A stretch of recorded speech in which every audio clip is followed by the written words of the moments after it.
যেই মেয়ে আজ পর্যন্ত আমার একটা ভালো করে চাও খাওয়ায় নাই, সেই মেয়ে আজকে আমার জন্য এত রান্না বান্না। এই কি বললা তুমি? আরে না, আমি তো তোমার প্রশংসা করতেছিলাম। আল্লাহ কি সুন্দর আমাকে একটা বউ দিছে। আমি কি জানি খারাপ একটা মানে আমি কত ভালো কাজ করছি যে তোমার মতো আমি একটা বউ পাইছি। বেশি তেল মায়া লাগবে না, এই খাবারগুলো তোমার জন্য না। কি? তাহলে এই খাবারগুলো কার জন্য? আরে আমার লক্ষ্মী ভাই আসতেছে, তার জন্য আমি নিজে হাতে রান্না করছি। কি? শালা আবার আইতাছে? কি? না, আমি বলতে চাইতেছিলাম যে আমার শালা আসতেছে, এটা তো খুশির সংবাদ। আসুক আসুক, আসতে দাও।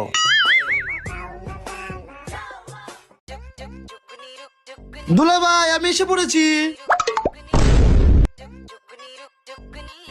দুলা ভাই, আপনি তো আমার দেখলে খুশি হয়ে যান, তাই প্রত্যেক মাসে আসতে হয়। শালা আবার আয়া পড়ছে 1 মাস থাকার লেগা। কি দুলা ভাই, কি কইলেন?